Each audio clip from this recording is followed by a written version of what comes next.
Why are Muslims so angry that people insulting Muhammad, the Prophet of Islam? Don't they respect freedom of speech? If we look throughout the history of the Prophets, we will find that all of them underwent the trials of abuse and persecution by their people. For example, if we look at the life of Moses, peace be upon him, he was ridiculed and persecuted by Pharaoh and his people to the point that they even chased him to the Red Sea for his life, but Allah saved him in the end. If we look at the life of Jesus, peace be upon him, for example, he too was afflicted with hatred and abuse and persecution by the people of his time to the point that they even tried to crucify him, but we know that Allah the Almighty saved him as well. And likewise, if we look at our beloved Prophet Muhammad, peace be upon him, he too, like the other prophets, underwent physical and verbal abuse. The people of his time tried all sorts of horrible means to try and humiliate him, but in the end, Allah saved him from this ridicule too. Respecting the prophets is part of Islam. As Muslims, we honor, love and respect the prophets.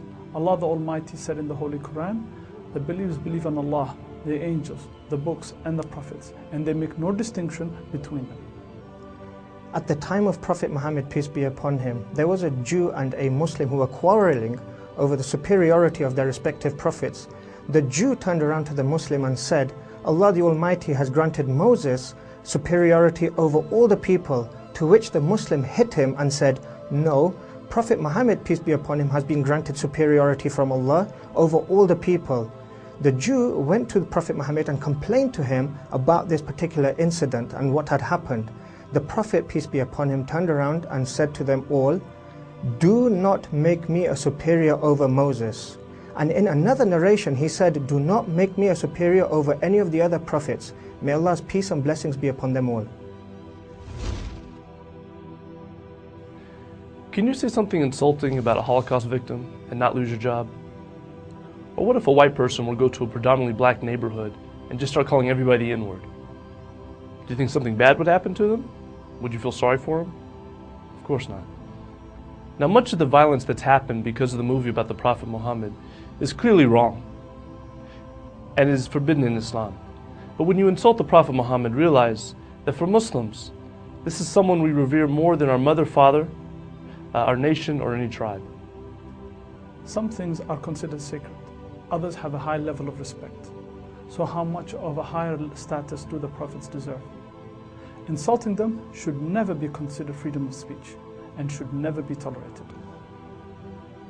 I converted to Islam in 1998, and before that I heard many of the slanderous remarks made about the Prophet Muhammad. He only taught Islam because he wanted money, women, and power. But when I really began to investigate his life, I saw that the pagans of Mecca offered him any and as many women as he wanted. They said that they would give him tribute, making him the richest man in Arabia. They also said that they would pledge allegiance to him if he stopped teaching that God was one. But through all this, he never relented, and he never stopped preaching about his mission. Muslims love their Prophet Muhammad more than they love their fathers, mothers, and families. Of course, it goes without saying that our mothers and fathers are amongst the most dearest people in our lives. So how would we feel if someone was to make a video of our mother, insulting her, ridiculing her, dishonoring her? We would indeed be outraged, and we would never accept this as a form of freedom of speech. So now reflect upon this. How would we feel if someone was to make an insulting video about the one who is most beloved to us, Muhammad, peace and blessings be upon him? Muslims make over 1.5 billion people worldwide. We all love and respect the Prophet Muhammad. So even if someone doesn't think that Muhammad is a prophet, out of decency and respect, they should never insult him or any other prophet, or allow anyone else to insult him or any other prophet. Prophet Muhammad, peace be upon him, was an amazing individual who was widely respected by Muslims and non-Muslims alike for his trustworthiness, his honesty, his decency, and his integrity of character. His call was a very simple one: to worship Allah in His oneness and not to associate any partners unto Him.